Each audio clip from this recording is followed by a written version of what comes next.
Cordial saludo, somos el grupo 154004-52 del programa de la tecnología en radiología e imágenes diagnósticas. El día de hoy vamos a exponer sobre el tema de cómo afecta la radiación los tejidos vivos. Los integrantes del grupo son Carolina Chavarriaga Cardona, Diego Fernando Saabe Ríos, Gabriela García Zamboní, Juliana Ramos Forero, María Paula Girón. Y hacemos este video en base a la guía de aprendizaje de la tarea 3 titulada Radiobiología y aplicaciones. Mi nombre es María Paula Girón. El día de hoy voy a hablar sobre cómo la radiación ionizante afecta al cuerpo humano, explicando temas muy importantes como las magnitudes dosimétricas, los factores de ponderación y las lesiones del ADN. En el trabajo a mí me tocó la pregunta 1 y 5. Vamos a empezar con las magnitudes dosimétricas. ¿Qué son las magnitudes dosimétricas? Son las medidas que nos permiten cuantificar la radiación absorbida por el cuerpo. La primera es la dosis absorbida. Representa la cantidad de energía que la radiación deposita en un tejido. Su unidad de medida es Gray, que equivale a 1 joule por kilogramo. En palabras como más simples, esto indica que mide cuánta energía entra en el cuerpo. La segunda dosis es la dosis equivalente. Ajusta la dosis absorbida considerando que qué tipo de radiación ingresa o qué tipo de radiación es, ya que pues no todas las radiaciones causan el mismo daño biológico. Se calcula multiplicando la dosis absorbida por el factor de ponderación de la radiación. Un ejemplo puede ser una dosis Gray de rayos X no causa pues el mismo daño en el cuerpo humano que una dosis Gray de partículas alfas, porque las partículas alfas son mucho más destructivas. La unidad de medida de la dosis equivalente es el Siever. Por último tenemos la dosis efectiva, que tiene en cuenta la sensibilidad de cada tejido o órgano utilizando factores de ponderación del tejido y su unidad también es la Siever. Esta dosis efectiva sirve para evaluar el riesgo total para el cuerpo humano en un procedimiento o una exposición. Los factores de ponderación son los valores que usamos en la radiología para ajustar el daño real que puede causar la radiación en el cuerpo humano. No toda la radiación produce el mismo efecto, ni todos los tejidos reaccionan igual a la radiación. Por eso existen dos tipos principales de factores: los factores de ponderación de la radiación y los factores de ponderación del tejido. Los factores de ponderación de la radiación nos indica qué tan dañina es cada radiación para el cuerpo, aunque dos tipos de radiación depositen la misma energía, o sea, que sea distinto tipo de radiación y depositen la misma energía. Su efecto biológico puede ser diferente. Entonces, pues aunque lo que expliqué al inicio, un Gray de rayos X no equivale a lo mismo que un Gray de partículas alfas. Los rayos X y los rayos gamma tienen un factor de ponderación de 1, porque su efecto es relativamente bajo. Los neutrones tienen el valor entre 5 y 20, dependiendo de su energía. Los protones tienen 2 y las partículas alfas o iones pesados tienen un factor de ponderación de 20, porque son mucho más dañinas para las células. En resumen, pues a mayor factor de ponderación, mayor potencial de daño biológico. Factores de ponderación de tejido. Representan la sensibilidad de cada órgano o tejido a la radiación. Algunos órganos son más vulnerables, por lo que tienen valores más altos. Entonces, esto quiere decir que la médula ósea, el colon, pulmón, estómago y mama tienen un factor de ponderación del tejido de 0,12, porque son tejidos muy sensibles. Las gónadas, ya sea el ovario o testículos, tienen un factor de ponderación de tejido de 0,08, ya que su daño puede transmitirse a futuras generaciones. El hígado, tiroides, estómago, vejiga, tiene 0,04. La piel, los huesos, el cerebro, las glándulas salivales tienen 0,01 porque son más resistentes. Y estos valores nos permiten calcular la dosis efectiva que mide el riesgo total en el cuerpo. Buenas tardes, mi nombre es Juliana Ramos. Les voy a hablar sobre los daños biológicos son los mismos en función de la radiación incidente. Y primero les voy a hablar sobre la definición. En este término se refiere específicamente a la radiación que incide sobre una superficie o penetra un medio. Es la radiación incidente quien interactúa con un objeto o material, por ejemplo, cuando la luz solar, que es la radiación incidente, incide sobre la superficie terrestre. Puede ser absorbida, reflejada o transmitida. En el término se utiliza a menudo el contexto de la óptica, la fotónica y la física de la radiación para analizar cómo corresponden los siguientes materiales a la radiación incidente. Entonces, unos ejemplos de eso vendría siendo la radiación fotónica en un aparato de tratamiento del cáncer que incide sobre la célula. Y otro ejemplo sería la luz solar que incide sobre la superficie de la luna. Entonces, vamos a hablar sobre las interacciones.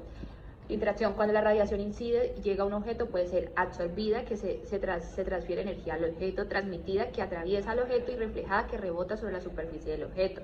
Podemos decir que los daños biológicos no son los mismos, ya que dependen de una dosis absorbida y también del tipo y calidad de la radiación. Tenemos radiación alfa, beta, gamma, los rayos X, los neutrones y muchísimos más. Esto se debe a que cada tipo de radiación tiene poder de transferir líneas de energía diferentes. Las radiaciones son de mayor LED, como las partículas alfa, producen más daños biológicos que las de bajo LED, que serían los rayos X y los rayos gamma, aun cuando la dosis absorbida sea la misma. Entonces, un ejemplo de eso vendría siendo, si reciben un Y, o sea, un rayos X y un Y de partículas alfa, el daño biológico por las partículas alfa será mucho mayor. La dosis equivale a las partículas alfa será superior a la de los rayos X, reflejando su mayor potencial de daño.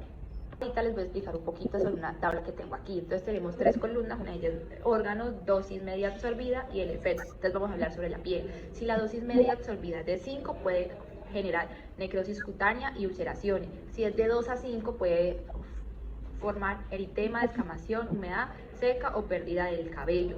En los testículos, si es mayor a 4, puede tener una esterilidad permanente. Si es entre 0.15 a 4, puede tener una esterilidad temporal, disminución del recuento espermático. Entonces vamos a hablar ahorita de los ovarios. Si es mayor a 3, tiene una esterilidad totalmente permanente, pero si es menor de 3 a 0.6, puede tener esterilidad temporal y alteraciones en los ciclos menstruales. En el cristalino, si es de 0.5 a 2, podemos tener opacidad parcial y los riesgos de catarata. Y en la médula ósea podemos tener, si es mayor a 5, una depresión medular, una disminución de los leucocitos, una trombocitopenia, o nos puede generar hasta anemia. Tipos de lesiones en el ADN. La radiación ionizante puede afectar el ADN de muchas formas, desde pequeños cortes hasta pérdida completa de la información genética. Las lesiones más leves suelen repararse, pero las más graves pueden alterar permanentemente el material genético y generar mutaciones y aumentar el riesgo de cáncer o muerte celular. Tipos de lesiones en el ADN por radiación. Ruptura de cadena simple. Esto, como su nombre lo dice, se rompe una de las células del ADN. Es de fácil reparación, pero puede dejar pequeños errores. Ruptura de doble cadena. Se rompen 2 hebras del ADN, generando daños graves y mutaciones o muertes celulares. Daños en las bases nitrogenadas. Cambian o se destruyen las letras del ADN, siendo así la adenina, la timina, la citosina y la guanina, provocando proteínas defectuosas y mutaciones. Enlaces cruzados. El ADN se pega entre sí o con las proteínas y dificulta la copia y la división celular. Pérdida de fragmentos. Se pierden partes del ADN, causando errores cromosómicos graves. Aberración cromosómica. Los cromosomas mal reparados,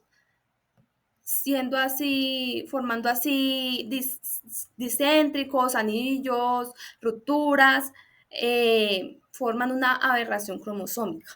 Mutaciones acumuladas, daños pequeños que se suman con el tiempo, provocando así cáncer o enfermedades hereditarias.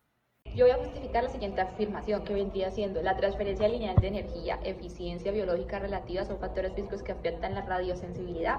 De acuerdo a la siguiente afirmación, primero se debe tener en claro el concepto de transferencia lineal de energía. Se le conoce como la cantidad de energía que transfiere una partícula ionizada por una unidad de longitud según la distancia determinada. Su medida es la de kilovoltios por milímetro. De acuerdo a esto, si hay un aumento de la transferencia lineal de energía, también aumenta el daño biológico por la radiación. La eficiencia biológica relativa se define como una medida encargada que califica la cantidad de daño biológico que genera las radiaciones ionizantes, teniendo en cuenta la relación de una dosis de radiación de prueba con la radiación de referencia.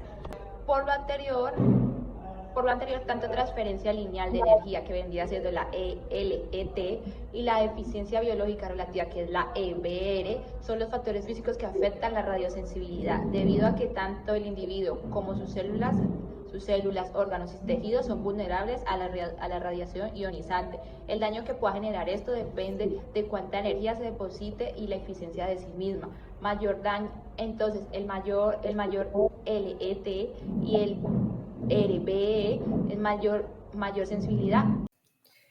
Hola, buenas noches. Mi nombre es Gabriela García y hoy les vengo a hablar sobre el síndrome de radiación aguda.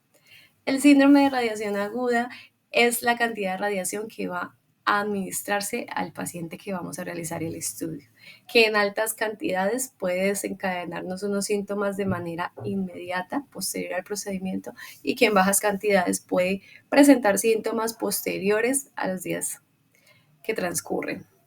Ok, podríamos decir que en dosis alta el paciente tiene una mayor exposición al daño celular, ya que recordemos que la radiación ataca directamente las células blancas y células rojas, es decir, los glóbulos blancos y los glóbulos rojos, que son los encargados de transportar el oxígeno en la sangre. También puede causar edema cerebral. En pacientes que pueden convulsionar y posteriormente pueden morir. En bajas cantidades podríamos decir que puede producir vómito, alteraciones gastrointestinales, puede producir diarrea y deshidratación. También se han hecho estudios donde se han encontrado pacientes que posterior a un estudio han quedado con cefalea y con taquicardia.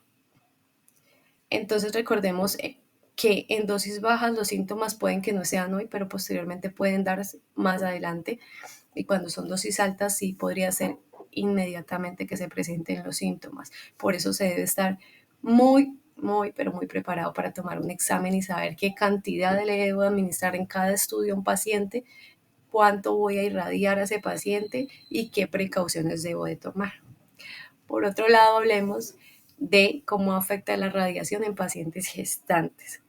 Bueno, recordemos que la norma habla de que las pacientes que se encuentran en estado de gestación deben llevar el protocolo de seguridad, es decir, deben también tener los elementos de protección, como lo son el chaleco, el cuello de plomo, garantizarle un menor riesgo al bebé con esta protección que se brinda. Por otro lado, se debe llenar un consentimiento informado donde se explique a la madre los posibles daños que pueden suceder posterior a un procedimiento que cuenta con radiación. Algunas alteraciones que se puedan presentar en la gestación, las primeras y las más graves son en las primeras semanas de gestación, que es cuando realmente el embrión apenas se está desarrollando, porque en este caso podríamos producir un aborto espontáneo o podrían ocurrir malformaciones. Por otro lado, cuando la persona tiene 9 semanas o se encuentra entre 9 a 15 semanas de gestación, puede causar daños a nivel neurológico del bebé, puede producir edema cerebral, puede producir microcefalia y alteraciones genéticas, es decir, que podríamos hablar de muchas malformaciones que pueda tener este bebé. Hola, buen día. Me llamo Diego Fernando Saa. En esta ocasión voy a desarrollar los puntos 9 y 10 de la tarea 3, donde en el punto 9 nos preguntan qué es y cuándo utilizar la dosimetría biológica. La dosimetría biológica es un método que permite estimar la dosis de radiación ionizante absorbida por una persona a partir de efectos biológicos, que son medibles en sus células o tejidos. Se utiliza principalmente cuando se sospecha de una sobreexposición accidental o alguna emergencia radiológica. También cuando es necesario confirmar la dosis absorbida en personas potencialmente expuestas en accidentes nucleares o radiológicos.